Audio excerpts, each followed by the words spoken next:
সঙ্গে আমরা তার সাক্ষী। কোরআন এবং সুন্নাহর দৃষ্টিভঙ্গিতে তার গোটা জীবন আলেখ্য আমাদের প্রত্যেকটা পদক্ষেপের সঙ্গী, যার সুন্নাহর প্রতি গভীর ভালোবাসা রেখে আমরা এখানে বসতে আসতে আলোচনা শুনতে অনুপ্রাণিত হয়েছি। তার উপর অসংখ্য দরুদ সালাম বিবর্ষিত হোক। আল্লাহুম্মা সাল্লি আলাইহি আল্লাহুম্মা বারিক আলাইহি। আমার সঙ্গে কয়েকজন ভাই এসেছেন, কাউসার ভাইরা, ভাইদেরকে একটু ডাকলাম, খুঁজে পাচ্ছিলেন না। আপনাদেরকে এখানে ডাকছেন আমাদের আয়োজক ভাইরা, এখানে উঠে আসুন।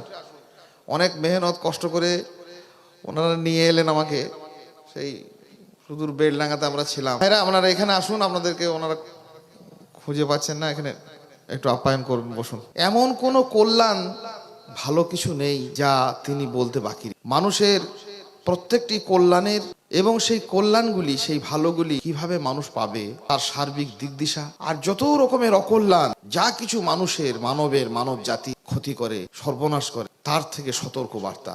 এই জন্যই আল্লাহ সুবহানাহু ওয়া তাআলা স্পষ্ট করেছেন, মা আতাকুমুর রাসূল ফাখুযু, রাসূল তোমাদেরকে যা দেন তাকে আঁকড়ে ধরো। ওয়া মা নাহাকুম আনহু ফান্তাহু, যা নিষেধ করেন তা থেকে তোমরা দূরে থাকো। সব সময় হয়তো আমরা তার ভালোটা বুঝতে পারি না, সব সময় তার গুরুত্বটা আমরা উপলব্ধি করতে পারি না। কোনো একটা জিনিস ওয়াজ নসিহত শুনলাম, রাসূল সাল্লাল্লাহু আলাইহি ওয়াসাল্লাম এটা বলেননি, আমাদেরকে করতে ভালো লাগছে, কিন্তু সেটি ভালো নয়। এমন একটা সময় দেখলাম এই জিনিসটা রাসূল সাল্লাল্লাহু আলাইহি ওয়াসাল্লাম আমাদেরকে আদেশ করেছেন। আমাদের সোসাইটিতে এটা চলে না, তেমন মানুষ এটাকে ভালো মেনে নিচ্ছে না। আপনি তবুও আঁকড়ে ধরুন, আমরা তবুও আঁকড়ে ধরবো। কেন? তার ভিতরেই আছে কল্যাণ। পৃথিবীর যাবতীয় কল্যাণের সমস্ত কিছু এই নবুয়ত এবং রিসালাতের মাধ্যমে আল্লাহ সুবহানাহু ওয়া তাআলা মানব জাতিকে দিয়েছেন। ওয়াইন কানু মিন ক্বাবলু লাফি দালালিম মুবিন। রাসূল আসার আগে যখন কোনো জাতির ওপর রাসূল প্রেরিত হয় না, রাসূল বিচ্ছিন্ন থাকে কোনো জাতি, তার মধ্যে শুধুই থাকে অস্পষ্টতা, তার মধ্যে শুধুই থাকে পথভ্রষ্টতা। যখন রাসূল আসেন সমস্ত আলোয় আলোকিত হয়ে যায়। শুঁয়োপোকার মতো মানুষগুলো প্রজাপতির মতো ডানা মেলে উঠতে থাকে। পাঁকের দুর্গন্ধ থেকে বেরিয়ে আসে পদ্মের নিরবিচ্ছিন্ন সৌরভ। আমরা সেই মুহাম্মদুর রাসূলুল্লাহ সাল্লাল্লাহু আলাইহি সাল্লামের উম্মাহ। আল্লাহ যে আমাদেরকে সেই হওয়ার তৌফিক দিয়েছেন, আরো একবার জ্ঞাপন করি আলহামদুলিল্লাহ। আজকে যে বিষয় আমাকে দেওয়া হয়েছে সেই নিরিখে অবশ্যই গুটি কয়েক কথা বলবো। মা তৌফিক ইল্লা বিল্লাহ আলাইহি তাওয়াক্কালতু ওয়া ইলাইহি উনীব। আমরা মানুষ, আমরা সৃষ্টির প্রত্যেকটা সৃষ্ট বস্তুর প্রথম দায়িত্ব এবং কর্তব্য হচ্ছে স্রষ্টার উদ্দেশ্যকে বাস্তবায়ন করা। নইলে সে বস্তু নয়, সে পদার্থ নয়, সে হচ্ছে অপদার্থ। কথাটা আরেকবার বলি, এই একটা জিনিস, এই জিনিসটাকে মানুষ তৈরি করেছে তো কোনো একটা কাজের জন্য। এই জিনিসটার, এই যন্ত্রটির প্রধান কাজ হচ্ছে, প্রথম কাজ হচ্ছে যে যিনি একে তৈরি করেছেন তার উদ্দেশ্যকে বাস্তবায়িত করা। এটা কথা বলা হবে, ছবি তোলা হবে, আরো কিছু করা হবে, আরো কিছু করা হবে। এই কাজের জন্য মোটামুটি এটাকে বানানো হয়েছে। প্রত্যেকটা সৃষ্টির এটি সাধারণ একটা আম কথা, এটা একটা মূল নীতি। তার মূল পরিকাঠামো হচ্ছে, তার মূল কার্যকলাপ হচ্ছে তার নির্মাতার উদ্দেশ্যকে বাস্তবায়ন। আমরা সৃষ্টি, আমাদের রব, আমাদের আল্লাহ, আমাদের স্রষ্টা, আমাদের খালেক, আমাদের সৃষ্টিকর্তা আল্লাহ সুবহানাহু ওয়া তাআলা, তিনি আমাদের সৃষ্টি করেছেন।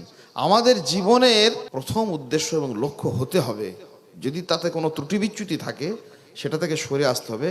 আল্লাহ সুবহানাহু ওয়া তাআলা যে কারণে আমাদের সৃষ্টি করেছেন সেই কারণটিকে, সেই উদ্দেশ্যটিকে বাস্তবায়ন। মাইক তৈরি করা হয়েছে শব্দটাকে বেশি জোরে মানুষের কাছে পৌঁছানো। যখন এটা পারবে না, এটা মানুষ আর রাখবে না, ছুঁড়ে ফেলে দেবে। ফোন বানানো হয়েছে কথা বলার জন্য, যখন সেখানে কথা বলা হবে না তখন মেরামতির ব্যবস্থা করা হবে। যদি বলে মেরামত হয় না, তা অনেক সময় আমরা দোকানে গিয়ে বলি, বৌদি এটা মেরামত হবে না, বলেন না, কি করবো, ফেলে দিতে। কোথায় ফেলবে? ডাস্টবিনে ফেলবে, আবর্জনায়। আল্লাহ সুবহানাহু ওয়া তাআলা মানুষের স্রষ্টা, খালেক, মালিক, তিনি সৃষ্টি করেছেন এবং নিজে স্পষ্ট করেছেন তার সৃষ্টির উদ্দেশ্যকে। ওমা খলাকতুল জিন্না ওয়াল ইনসা ইল্লা লিয়াবুদুন। শুধুমাত্র ইবাদতের জন্য সৃষ্টি করা হয়েছে মানব, এবং সেই ইবাদতের, সেই আনুগত্যের, সেই দাসত্বের, সেই গোলামীর, সেই বন্দেগীর ভূমিকা প্রতিটি মানুষ পালন করতে বাধ্য। এটি আমরা কোনো বিনোদন নয়, এটি আমরা কোনো মনোতৃষ্টি নয়, এটা কারোর দেখনদারি করে আমরা লৌকিকতা নয়, এটা কোনো সামাজিক কাজকর্ম নয়। একজন মানুষ হিসাবে আপনি দায়িত্বশীল, আপনার দায়বদ্ধ। আমি একটা সৃষ্টি, আমাকে একজন সৃষ্টি করেছেন, এইটুকু বিশ্বাস যাতে আমাদের আছে, সেই স্রষ্টার নিয়ত, তার উদ্দেশ্যকে বাস্তবায়ন করে। স্রষ্টা আমাদেরকে সৃষ্টি করেছেন কি জন্য? আমরা শুনলাম, তার ইবাদতের জন্য। কার ইবাদতের জন্য? আল্লাহ সুবহানাহু ওয়া তাআলার ইবাদতের জন্য, তার আনুগত্যের জন্য, তার দাসত্বের জন্য, তার বন্দেগীর জন্য। তাকে ভয় করা, তাকে ভালোবাসা, তার প্রতি ভরসা করা, তার আদেশকে মেনে নেওয়া, তার নিষেধ থেকে দূরত্ব বজায় রাখা, এইসব কাজের প্রথম কাজ হচ্ছে আমাদের এই কাজগুলোকে যে করবো আমরা জীবনে বাস্তবায়ন করব, তার প্রথম পদক্ষেপ, একদম প্রথম নাম্বার যেটা সিঁড়ি, সেটি হচ্ছে তাকে চেনা। ভালো লাগে না এই কথা? যাকে চিনি না, যাকে জানি না, যার সঙ্গে পরিচয় নেই, তিনি কি করেন, তিনি কি ভালোবাসেন, তিনি কি ঘৃণা করেন, যার পরিচয় সম্পর্কে আমার অজ্ঞতা রয়েছে, কি লাভ? কি করে আমি ইবাদত করব? আমি গোলামি করি, কার করো? আল্লাহর করি। তা আল্লাহ কে? কি করে গোলামি করো? কাকে গোলামি বলে, কাকে দাসত্ব বলে, তার সন্তুষ্টি অর্জনে তো করতে হবে, তাকে তো চিনতে হবে।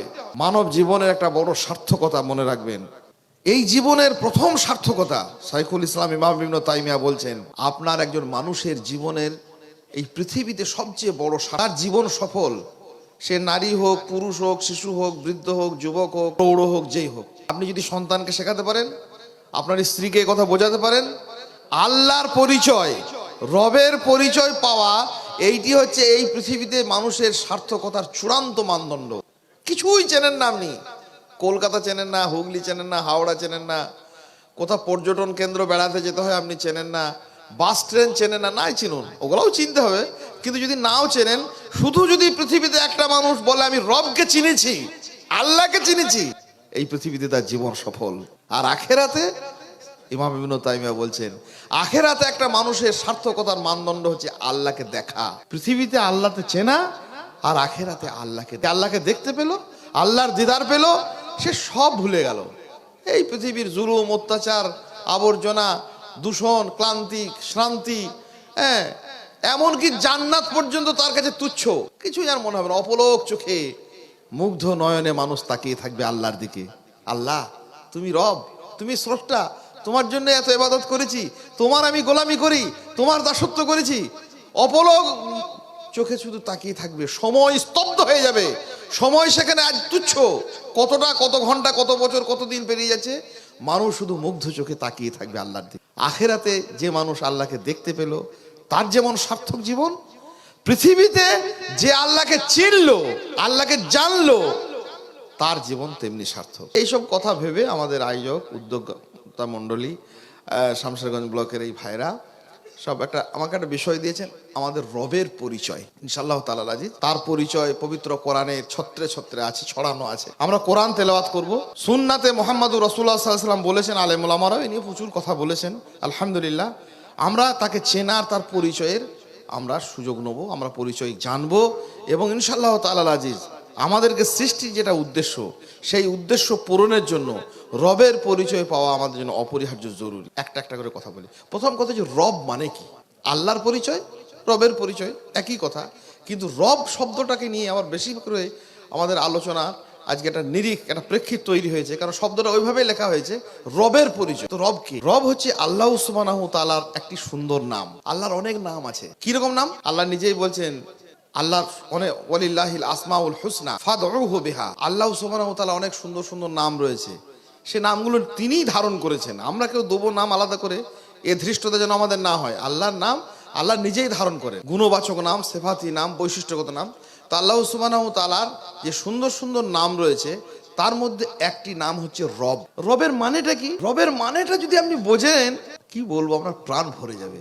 আপনি যাকে তাকে বোঝাতে পারবেন খুব সোজা। রব মানে হচ্ছে, একটা বড় করে বললে, সযত্ন লালিত পরিচর্যাকারী। এটা কঠিন হয়ে যাচ্ছে, আরো সোজা করে বলি, মানে এমন যত্ন করে লালন পালন করে, যে যত্ন পৃথিবীতে আর কেউ করতে পারে না। এত সুন্দরভাবে, এমন মোলায়েম, এমন নিবিড় সান্নিধ্য, এমন নিবিড় ভালোবাসা দিয়ে তিনি পরিচর্যা করেন, যত্ন করেন, লালন পালন করেন, জন্ম দেন, তাকে বৃদ্ধি দেন, পরিণতি দিকে এগিয়ে দেন, তাকে সঠিক রাস্তা দেখান, একদম শুরু থেকে নিয়ে শেষ পর্যন্ত, ইবতিদা থেকে নিয়ে ইন্তেহা পর্যন্ত, কার কখন কোথায় কিভাবে কতটুকু কি দরকার, নিরন্তর সেটিকে পরিবেশন করেন।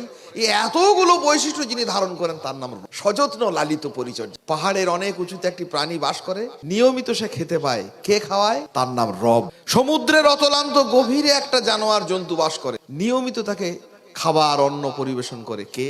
রব। উত্তরবঙ্গে বেড়াতে গেছিলাম, আলিপুরদুয়ারে। বেড়াতে যাইনি, জীবনে আমি কোথাও বেড়াতে যাইনি, সুযোগ হয়নি। এই জমিয়তে হাইলাদিসের সুবাদে গিয়েছিলাম, ভাইরা নিয়ে গেলেন। আলিপুরদুয়ারের কিছু ভাই, ওখানে সে ঘন জঙ্গল আর চারপাশে নদী, প্রচুর নদী, মহানন্দা, তিস্তা, তোরসা, রায়ডাক, জলঢাকা, নদীর পর নদী উত্তরবঙ্গে। অভয়ারণ্যের নাম করে এক জায়গাতে বেড়াতে গেলাম, তো সেখানে একটা বিশাল বনভূমি, জলদাপাড়া অভয়ারণ্য। জঙ্গলের ভেতরে ঢুকে বেড়াতে বেড়াতে হঠাৎ করে ঘুরতে ঘুরতে দেখছি সরু এক ফালি বাঁকা নদী তির করে বয়ে চলেছে, এক ফালি পানির স্রোত। টোটো যে অটোওয়ালা যে নিয়ে যাচ্ছিলাম, ভাই এই নদীটাতে নামা যাবে না, একবার দেখবো। নদীটার উপরে ছোট মতো একটা সেতু, সাঁকো রয়েছে, সেই ব্রিজটার নিচে লেখা আছে দিমা নদী। মানে দিমা হোক আর গেমা হোক, যাই হোক, ভাই নামা যাবে? বলে না না না, এখানে তো দাঁড়ানো আমাদের রেস্ট্রিকশন আছে, নিষেধ আছে, বন দপ্তর থেকে চরম ভাবে নিষেধ, নামা তো যাবে না। তাই আমার ভাই নদীটার উৎস কোথায়? বলে উৎস কোথাও নাই, এই বনের ভিতরে শুরু, বনের ভিতরে শেষ। আশ্চর্য কথা, এত চারপাশে নদী, আল্লাহ তো নদীগুলো স্রষ্টা, এরকম করেছে যে নদীটা তাহলে কি কাজ রইলো, এখান থেকে শেষ এখানে শুরু, আর নামা যাবে না? বললে নামা যাবে না, অনেকটা খাদ জল জল করছে, নানা রকমের রং বেরঙের পাথর। বললে ওখানে হিংস্র প্রাণীগুলি, কুমির, অন্যান্য আমাদের জঙ্গলে যে সমস্ত প্রাণী, বাঘ, অন্যান্য চিতা, শুধু পানি পান করবে বলে ওই নদীর উৎপত্তি। হিংস্র প্রাণীগুলি পানি পান করবে। আল্লাহর নাম হচ্ছে রব। যে কোনো পাহাড় যাবেন, পাহাড়ের কাছাকাছি দেখবেন এক ফালি তিত্তিরে জলস্রোত, পাহাড়ি মেরু অঞ্চলে ওই প্রাণীগুলি পানি পান করবে নিরন্তর। আল্লাহ সুবহানাহু ওয়া তাআলা এই নামটি যে সযত্ন লালিত পরিচর্যাকারী, এমন যত্ন যা কেউ পারে না, কোনোভাবে সম্ভব নয়। মাতৃগর্ভ থেকে নিয়ে শুরু করে পাহাড়ের তুষার শৃঙ্গ পর্যন্ত নিয়মিত আল্লাহ সুবহানাহু ওয়া তাআলা সরবরাহ করেন। কার কতটা, কখন, কিভাবে, কি প্রয়োজন আছে, না চাইতেই তাকে সরবরাহ পরিবেশন করে। এই নামটিকে আল্লাহ বিশেষ গুরুত্ব দিয়েছে, কারণ মানুষ সব থেকে এই পরিচর্যার কাছে দুর্বল। কারোর কাছে কিছু পেলে, যত্ন পেলে মানুষ ভুলে, মানুষ তাকে ভালোবাসে। আল্লাহকে যেন মানুষ চিনতে পারে, আল্লাহকে যেন মানুষ জানতে পারে, সেই জন্য মানুষের এই রূহগুলো সৃষ্টি করার পরেই সর্বপ্রথম আল্লাহ নিজেকে পরিচয় দিয়েছিলেন যে আলাস্তু বিরব্বিকুম, আমি তোমাদের রব নই? আমরা সবাই বলেছিলাম হ্যাঁ আপনি আমাদের রব। বালা, আপনি রব নন তো কে রব? আপনি রব। তাহলে মানুষের সঙ্গে স্রষ্টার আল্লাহ সুবহানাহু ওয়া তাআলার প্রথম পরিচয়ের সূত্র হচ্ছে রব। তারপরে মানুষ এলো পৃথিবীতে, আল্লাহ নিজের পরিচয়কে বিভিন্নভাবে দিলেন। কোরআন নাজিল হলো সর্বশেষ নবী মুহাম্মদ রাসূলুল্লাহ সাল্লাল্লাহু আলাইহি ওয়াসাল্লামের ওপর। কোরআনে সর্বপ্রথম বর্ণিত আল্লাহর গুণ আলহামদুলিল্লাহি রাব্বিল আলামিন। আল্লাহ নিজেকে প্রকাশ করছে, বারবার চেনাচ্ছে যে তোমরা যত বাহাদুরি করো, যত মাতব্বরি করো, যে যাই করো, আমি তোমাদের রব। মাতৃগর্ভে কেউ ছিল না তোমাকে সাহায্য করার, আমি রব।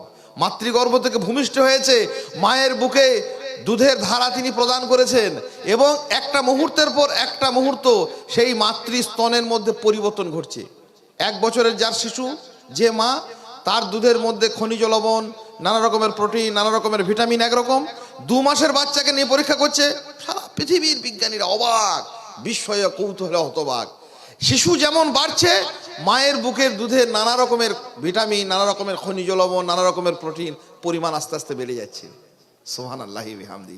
কে করেন? তার নাম রব। আল্লাহ বারবার দেখাচ্ছেন যে দেখো, এই জন্য কোরআন যখন নাজিল হচ্ছে তখন আল্লাহ নিজের পরিচয় দিতে গিয়ে বলছেন ইকরা বিসমি রাব্বিকাল্লাযী খলাক, পড়ো রবের নামে। আল্লাহ বলতে পারতেন আল্লাহর নামে পড়ো, কেন না বলে ইকরা বিসমি রাব্বিকাল্লাযী খলাক। কোরআনের মুসহাফ যখন লেখা হচ্ছে তখন প্রথম সূরা হচ্ছে সূরা ফাতিহা। সেখানে আল্লাহ নিজের পরিচয় দিচ্ছেন আলহামদুলিল্লাহি রাব্বিল আলামিন। পবিত্র কোরআনে আল্লাহ বাদ দিয়ে আল্লাহ সব থেকে বেশি তার গুণবাচক নাম হিসেবে ব্যবহার করছেন। প্রায় 950 জায়গাতে আল্লাহ সুবহানাহু ওয়া তাআলা নিজের নাম ব্যবহার করছেন রব। নামাজে সব থেকে নিকটবর্তী হয় মানুষ রুকুতে, সাজদাতে। আল্লাহ মানুষকে শেখাচ্ছেন সুবহানা রব্বিয়াল আযীম, সুবহানা রব্বিয়াল আলা। আল্লাহ চাইছেন মানুষ যেন রবকে চেনে, সর্বশ্রেণীর মানুষ। রবের সব পরিচয় পৃথিবীর সব মানুষ হয়তো বুঝতে পারবে না, কিন্তু পৃথিবীর প্রত্যেকটা মানুষ এই কথা বুঝতে পারবে, আমি যে নাকে অক্সিজেন নিই। কখনো মনে হয় যে মায়ের পেটে যখন একটা শিশু থাকে তখন সে কি নিঃশ্বাস নেয়? আপনাদের কি মনে হয়? নেয় না, নেয় না। মায়ের পেটে যখন মানুষ থাকে তখন কি মানুষ নিঃশ্বাস প্রশ্বাস চলে না? চলে না। না চলে মানুষ বাঁচবে কি করে? আচ্ছা, আপনাকে যদি পানিতে ডুবিয়ে দেওয়া হয়, খানিকক্ষণ ধরে রাখা হয় চুবিয়ে, ওই পানির ভেতরে কি নিঃশ্বাস নিতে পারবে কো? মায়ের পেটটা তো একটা সমুদ্রের মতো, শুধু পানি আর পানি। যে জায়গাটা থাকি, গাইনো স্পেশালিস্টদের জিজ্ঞাসা করবেন যারা সন্তান প্রসব করায়, মায়েদেরকে জিজ্ঞাসা করবেন এই পানির ভিতরে তাহলে নিঃশ্বাসটা নেয় কি করে? বিজ্ঞানীরা বলেছেন, ডাক্তারদেরকে আমি নিজেও গিয়ে জিজ্ঞাসা করেছি, ব্যাপারটা হচ্ছে এইরকম, ওখানটা বন্ধ থাকে, সিল করা থাকে, আর নাভি কুণ্ডলী দিয়ে, নাভি রজ্জু দিয়ে নিয়মিত সেখানে অক্সিজেন সরবরাহ হয়। আমাদের মেডিকেল একজন MBBS ডাক্তার আছেন পাশে, ভাই বেলডাঙ্গা বড় মেডিকেলে এখন ওখান থেকে পাশ করে কাজ করছেন। জিজ্ঞাসা করবেন ডাক্তারদেরকে, নাভি কুণ্ডলীর নাভি রজ্জু দিয়ে সেখানে অক্সিজেন পরিবেশিত হয়, নাকের এই সিস্টেমটা বন্ধ থাকে, বন্ধ রইলো। শিশুটি যখনই ভূমিষ্ঠ হলো সঙ্গে সঙ্গেই নাভি দিয়ে যে দ্রবীভূত অক্সিজেন যাচ্ছে এইটা বন্ধ হয়ে গেল, আর নাক দিয়ে অক্সিজেন যাওয়ার সিস্টেমটা চালু হয়ে গেল। 1 সেকেন্ডও সময় অতিবাহিত হয়। তার নাম রব। আল্লাহ শেখাচ্ছেন, দেখো রব সম্পর্কে সবাই পরিচয়টা সহজে মানুষ জানতে পারে। আল্লাহ পবিত্র কোরআনে নিজেকে 900-র অধিক জায়গাতে বলছেন রব। সলাতে আল্লাহ সব থেকে বেশি উচ্চারণ করাচ্ছেন সুবহানা রব্বিয়াল আলা, সুবহানা রব্বিয়াল আজিম। এত জায়গাতে এতভাবে রবের পরিচয় জানার পর কেউ যদি বলে আমি রবকে চিনিনি, রবের পরিচয় জানা কেন দরকার সেটা বলছে আগে।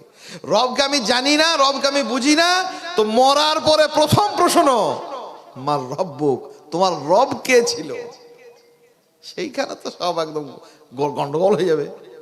কাজে রবের পরিচয় যারা এই উদ্যোক্তা বা আমাদের বিভিন্ন সভাতে এই সমস্ত বিষয়গুলি দেন, এর দেওয়ার মধ্যে একটা যুক্তি আছে, এমনি এমনি দেননি। রবের পরিচয় না জানতে মরার পর কি বলবেন তোমার রবকে?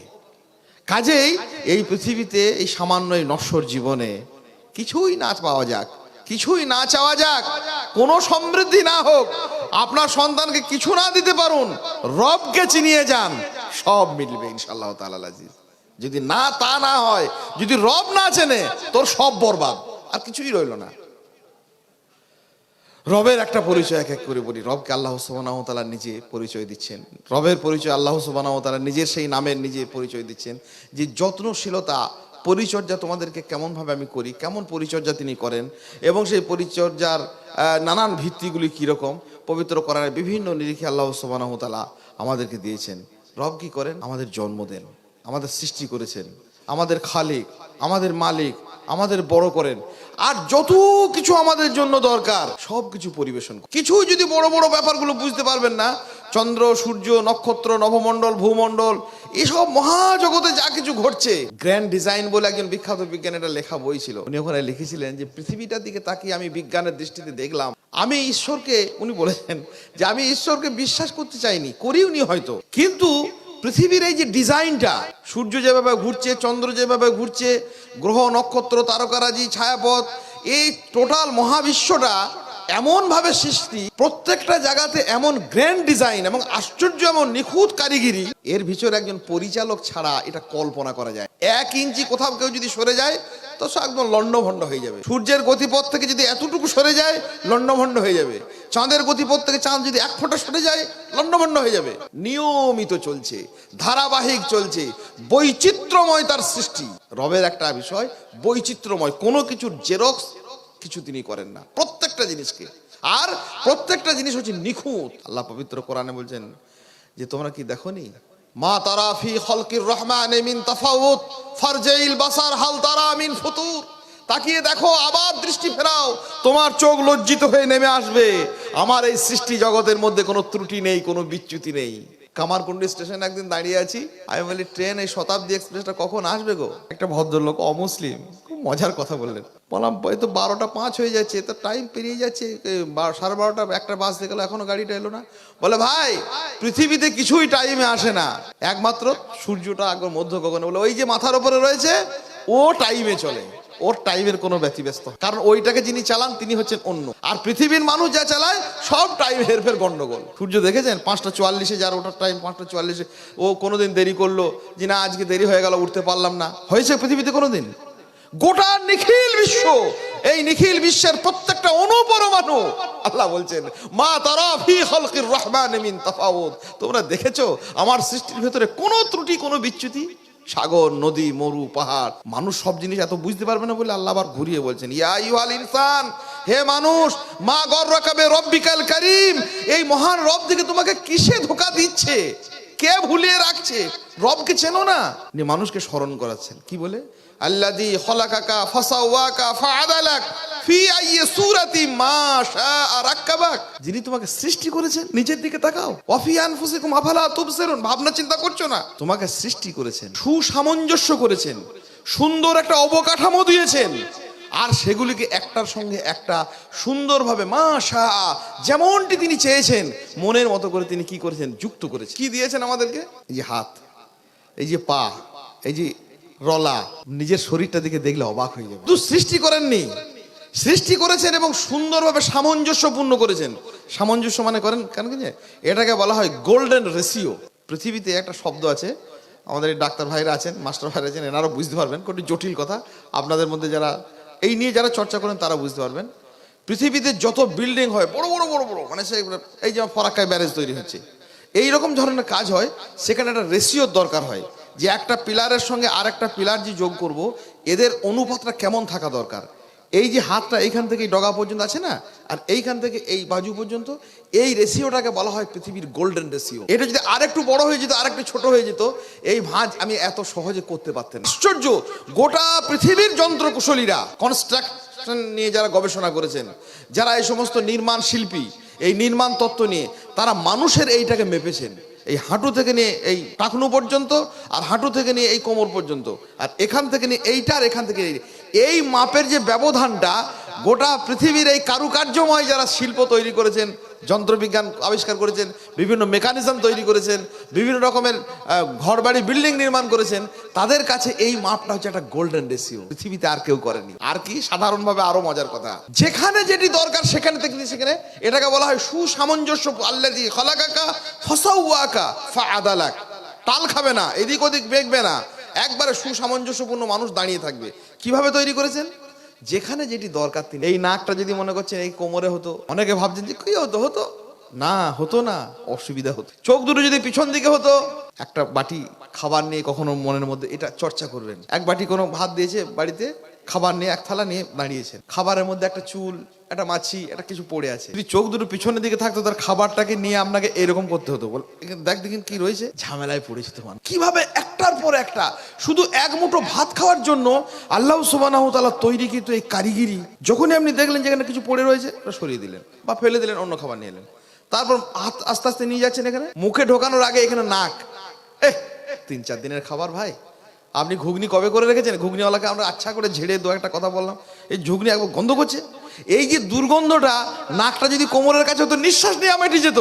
কিন্তু ভাত খাওয়ার জন্য আপনাকে ঘুগনির চামচটাকে নিয়ে আবার এইখানে ঢোকাতে হতো। দেখ দেখি কি করে দুর্গন্ধ। প্রথমে চোখ ওটাকে কি করলো, সেটেল করে দিল যে না ঠিক আছে, অনুমতি দিল, নাক দিল, এবার মুখে নিয়ে যাচ্ছে। গরম, ঠান্ডা, তেতো না বাসি না ঝাল না। জিভ তারপরে ওটাকে ঠিক করলো, দাঁত ঠিক করলো, কোথা কাঁটা না বালি কিরকিরে, সেগুলোকে জীব ওটাকে ঠিকঠাক করলো। শেষ পর্যন্ত গলাধকরণ করলো, পেটের ভিতরে গিয়ে এক তুমুল কাণ্ড চললো। যাই কিছু খেলাম তার মধ্যে যেটুকু শরীরের জন্য দরকারি সেটাকে নিল, বাকিটাকে আল্লাযী খালাকাকা ফাসাওয়াকা ফাআদালাক ফি আইয়ি সূরাতি মা শাআ রাক্কাবাক। পৃথিবীতে এই ডিজাইন আর কারণ নেই। পৃথিবীতে মানুষের শরীর নিয়ে অনেক গবেষণা হয়েছে। পৃথিবীতে পশুদের ব্যাপারগুলো আলাদা, মানুষের মতো এমন সুসামঞ্জস্যপূর্ণ কাঠামো আর কারণ নেই। প্রত্যেকটা জিনিস, একটা হাতি বিশাল শক্তিধর, কিন্তু একটা বলকে, একটা ক্রিকেটের বল আপনি যত দূর ছুটতে পারবেন একটা হাতি পারবে? ছোঁড়ার কোনো ক্ষমতা ওর নেই। কোনো জিনিসকে তোলার, ছোড়ার, টানার, ঠেলার, এই যে লিভার বলে বিজ্ঞানে একটা, এই সমস্ত জিনিস একটা জেসিবি মেশিনের দিকে দেখে, যেমন এই আঙুলের মধ্যে গিঁট, এইগুলো সব জোড়া দিয়ে রেখেছেন। এই হাতের মধ্যে, এই কনুইয়ের মধ্যে, এই কবজির মধ্যে একটার পর একটা লিভার, এই যে ফাংশনাল লিভার গ্রুপ। আল্লাহ বলছেন আল্লাযী খালাকাকা ফাসাওয়াকা ফাআদালাক ফি আইয়ি সূরাতি মা শাআ রাক্কাবাক। রাক্কাবাক মানে তারকিব করা, জোর দেওয়া। আমি একদম মনের মতো করে যেমনটি চাইছি তেমনি করে জোর দিয়েছি। এ মানুষ, আমাকে তুমি ভুলছো কি করে? আর তো পৃথিবীতে কাউকে দেই। বিখ্যাত একজন সাংবাদিক ছিলেন আমাদের দেশে। তিনি পৃথিবীর বহু জায়গাতে ঘুরেছেন, বড় বড় মানুষদের, তিনি সাহিত্যিকও ছিলেন। তো তিনি একটা ইন্টারভিউ গিয়েছিলেন একজন খেলোয়াড়ের, মারাদোনা বলে একজন ফুটবলার মানুষ। ফুটবলারের সঙ্গে অনেক কথা বলেছেন। অনেক কথা বলার পরে বিজ্ঞাপন, তার কাছে ইন্টারভিউ নেওয়া হয়েছে।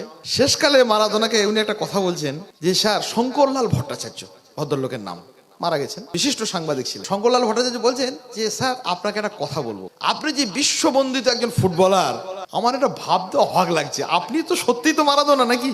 সত্যি আপনি আমার ইন্টারভিউ নিতে এসেছেন, এত কিছু অনুমতি নিয়ে, ফ্লাইটে চড়ে এত টাকা খরচ করে, আমি মারাদোনা, বুঝতে পারছেন না? বলছে আপনি যদি কিছু একটা দেখাতেন যেটা দেখে আমার দৃঢ় প্রত্যয় হতো যে আপনি সত্যিই মারাদোনা। বলে ও দেখবে, এরকম হেলান দিয়ে ইজি চেয়ারে বসে আছেন, পায়ে করে একটা পিচ ফলে ছোট্ট মতো একটা বীজকে পায়ে নিয়ে এলেন, টেনে নিয়ে এসে দুটো আঙুলের ফাঁকে পায়ের তালু দিয়ে, ওপরের তালু দিয়ে আস্তে আস্তে করে ফলের বীজটাকে নাচাচ্ছেন তিনি পা দিয়ে। তারপরে বলছেন যে শঙ্করবাবু, আপনি আমাকে বলুন, জানলার ওই যে ছোট ছোট ছিদ্রগুলো রয়েছে, কোন ছিদ্রটা দিয়ে এই বীজটাকে আমি গলাবো। এইখান থেকে উনি গেলেন, জানলার কাছে একটা ছিদ্র দেখালেন, এইটা দিয়ে গলান।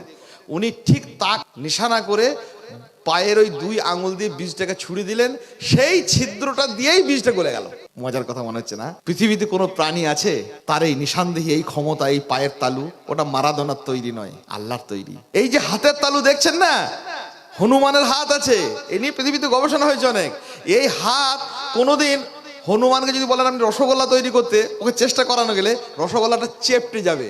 এই যে হাতের তালুর মধ্যে পাতলা একটা ছোট্ট মতো একটা খাল গর্ত মতো জায়গা রয়েছে, এই গর্তটার জন্য আপনি যে কোনো জিনিসকে চ্যাপটা, গোল, নরম, মোটা মোটা কোপ্তা, কাবাব, রসগোল্লা, দানাদার, ল্যাংচা যা ইচ্ছা করতে পারছেন। পৃথিবীতে এই কাজ আর কেউ পারে না। পারে? এই নিয়ে বহু চর্চা হয়েছে।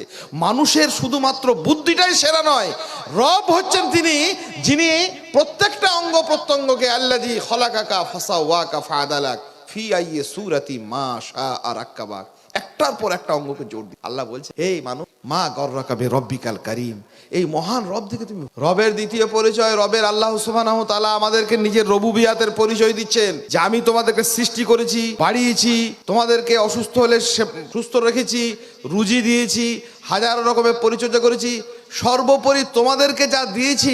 রবুবিয়াতের সঙ্গে এই রবের পরিচয় জানার সাথে সাথে আল্লাহ সুবহানাহু ওয়া তাআলা নিজের গুরুত্বপূর্ণ বিষয়টিকে মানুষের কাছে অবগত করাচ্ছেন। এমন যিনি রব, তার সঙ্গে তোমাদের ব্যবহার কেমন, তোমাদের আচরণ কেমন, তোমরা কিভাবে রবুবিয়াতকে স্বীকার করছো। রবুবিয়াতের একটা বড় পরিচয় আল্লাহ সুবহানাহু ওয়া তাআলা দিচ্ছেন।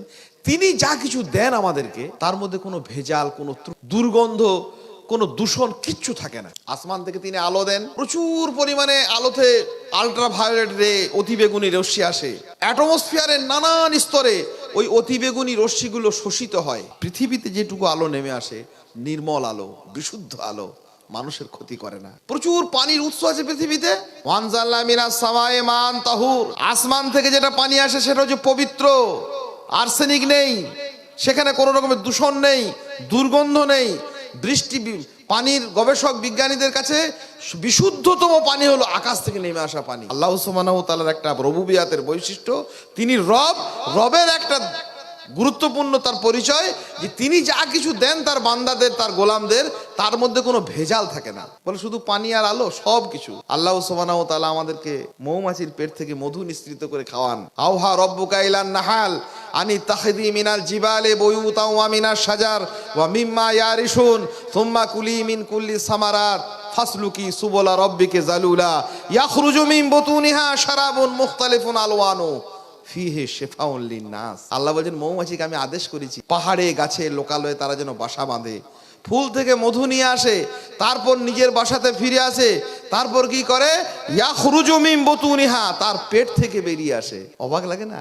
মানুষ কোনো কিছু খেয়ে পেট থেকে বেরিয়ে এলে বমি, গরু কিছু খেলে পেট থেকে বেরিয়ে এলে দুর্গন্ধে ভুরভুর করে, অন্যান্য প্রাণী পেট থেকে বেরিয়ে এলে দুর্গন্ধে পরিপূর্ণ হয়ে যায়।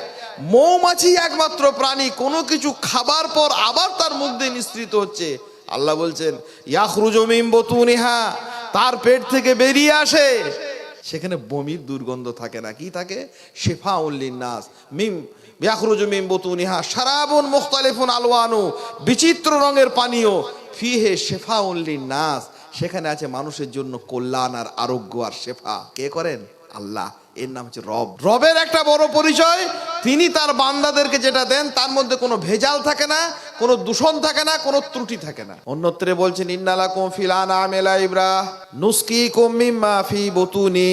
চতুষ্পদ জন্তুর ভিতরেও তো শেখার অনেক কিছু ছিল। আল্লাহ বলছেন অনেক কিছু শেখার জিনিস রয়েছে। তাদের পেট থেকে যা নিঃসৃত হয়, কি নিঃসৃত হয়? দুধ বের হয়ে আসে। মিম বাইনে ফারসি ওয়া দাম, কঠিন শব্দ ব্যবহার করছেন আল্লাহ। গোবর আর রক্তের মধ্য থেকে পরিশ্রুত হয়ে চুইয়ে চুইয়ে বের হয়ে আসে।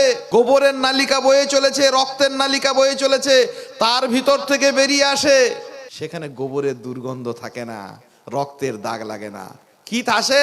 লাবানান খালিসান সায়গান লিশারিবিন, গোবর আর রক্তের মধ্য থেকে পরিশ্রুত হয়ে বেরিয়ে আসে যে দুধ, গোবরের দুর্গন্ধ থাকে না, রক্তের দাগ লাগে না। লাবানান খালিসান, বিশুদ্ধ দুধ, পরিশ্রুত দুধ, ভেজাল মুক্ত দুধ, সায়গান লিশারিবিন, পানকারীদের জন্য খুব তৃপ্তিদায়ক। কে দেন? আল্লাহ। আরে গরুর কথা বাদেন, নিজেদের কথা ভাবেন, মায়ের কথা। আমাদের মায়েদের যে দুধ পান করে আমরা বড় হয়েছি, মায়ের পেটের ভিতরে কত আবর্জনা থাকে, দুর্গন্ধ থাকে, রক্ত থাকে, মলমূত্র থাকে। একটা শিশু যখন দুধ পান করে, ওই দুর্গন্ধ এক ফোঁটা যদি বেরিয়ে আসে, শিশুটা আর খাবে না। যদি এক ফোঁটা রক্ত বেরিয়ে আসে, তাহলে ক্ষতি হয়ে যাবে। আল্লাহ বলছেন, দেখো সবই তো ছিল ভিতরে, কিন্তু তোমাদেরকে আমি কেমন করে দুর্গন্ধ মুক্ত করে, আমি তোমাদের রব, আমি তোমাদের সযত্ন লালিত পরিচর্যাকারী। কি শিখবো এখান থেকে? শিখবো এটাই যে আল্লাহ যখন আমাদের রব হয়ে আমাদেরকে যা কিছু দেন, কোনো কিছুতে ভেজাল রাখেন না।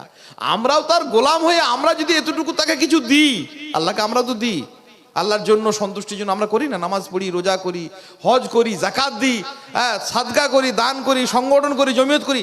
আমাদের এই সন্তুষ্টির জন্য করা কাজেও যেন কোনো ভেজাল কি না থাকে। এটাই হচ্ছে রুবুবিয়াতের আসল কথা। পাশের বাড়ির লোকটা খুব বড় লোক, ধনী লোক, আমাকে প্রায়ই জিনিস দেন, খুব যত্ন করে থালা মেজে ঘষে সুন্দর করে পরিষ্কার পরিচ্ছন্ন করে ভাই খান। আর আমি তাকে কোনোদিন একটা সামান্য জিনিস দিতে গেছি, সেটা নোংরা, আবর্জনা, ময়লা। এটা হলো বোধ বুদ্ধি কি বলে? আমি সালাত আদায় করব, আমার হারামে হালালে দুর্গন্ধে শিরকে বেদাতে নাফরমানিতে ভরপুর। আমি আল্লাহকে 5টা টাকা দেবো, চিটিংবাজি করা পয়সা, লোকের অন্যায়ভাবে নেওয়া পয়সা, সুদ খাওয়া পয়সা, ঘুষ খাওয়া পয়সা। যে আল্লাহ আমার সেবার জন্য, যে আল্লাহ আমার পরিচর্যার জন্য আসমান থেকে আলো দিয়েছেন, তাতে কোনো দূষণ ছিল না। আসমান থেকে বৃষ্টি দিয়েছেন, কোনো দূষণ ছিল না। গরুর পেট থেকে দুধ দিয়েছেন, তাতে দুর্গন্ধ ছিল না, রক্তের দাগ লাগেনি। মৌমাছির পেট থেকে মধু নিঃসৃত করেছেন, তাতে কোনো বমির দুর্গন্ধ ছিল না। সেই আল্লাহর সন্তুষ্টির জন্য আমি যে ইবাদত করলাম, সেটা যদি শিরক মুক্ত না হয়, বেদাত মুক্ত না হয়, যে রুজি খেলাম সেটা যদি হালাল হারাম মুক্ত না হয়, যে পয়সাকে ব্যয় করলাম তা যদি দুর্গন্ধে পরিপূর্ণ হয়, সেটা কি করে গৃহীত হবে? রব পরিচয় দিয়ে আল্লাহ সুবহানাহু ওয়া তাআলা দেখাচ্ছেন যে দেখো, রবকে চেনো, রবের পরিচয় সম্পর্কে তোমরা একটা ধারণা রাখো। কারণ রুবুবিয়াতের এটা একটা গুরুত্বপূর্ণ বৈশিষ্ট্য, রুবুবিয়াতের বড় একটি আলামত, রুবুবিয়াতের বড় একটা চিহ্ন, যে তোমাদেরকে কোনো জিনিস আমি কি করিনি, অন্যায়ভাবে কোনো জিনিসের মধ্যে ত্রুটি রাখিনি, বিচ্যুতি রাখিনি। তোমাদের মধ্যে অফুরন্ত নিয়ামত দিয়েছি। আর কি করেছি? তোমাদেরকে যে জিনিসগুলো দিয়েছি, সে ভিতরে কোনো দুর্গন্ধ, দূষণ যেমন থাকে না। তোমরা আমাকে যেটা দেবে, তোমাদের কাছে সামান্য যেটা চেয়েছি, ইবাদত, আনুগত্য, দাসত্ব, গোলামি, এই গোলামির ভিতরে যেন কোনো ধরনের ত্রুটি বিচ্যুতি না। রুবুবিয়াতের বড় পরিচয়, একটি গুরুত্বপূর্ণ একটি বিষয়, সেটা হচ্ছে আল্লাহ সুবহানাহু ওয়া তাআলার যে ইবাদত মানুষ করবে, রবকে চিনবে। রবকে একটা মানুষ চিনতে পারলো, রবকে একটা মানুষ জানতে পারলো, এর বড় পরিচয় হচ্ছে তার পূর্ণাঙ্গ ইবাদত করবে, তার নিয়ামতগুলি পাবে এবং তার দাসত্ব স্বীকার করবে। আর সেই দাসত্ব স্বীকারের একটি বড় পরিচয় রব আমাদের কাছে আমাদেরকে শেখাচ্ছেন। শব্দগুলো বলবো, আসবে যখন ভালো লাগবে। তার শুকরিয়া করবে, কৃতজ্ঞতা প্রকাশ করবে। এই ব্যাপারটা আল্লাহ সুবহানাহু ওয়া তাআলা, রবের এটা কাজ।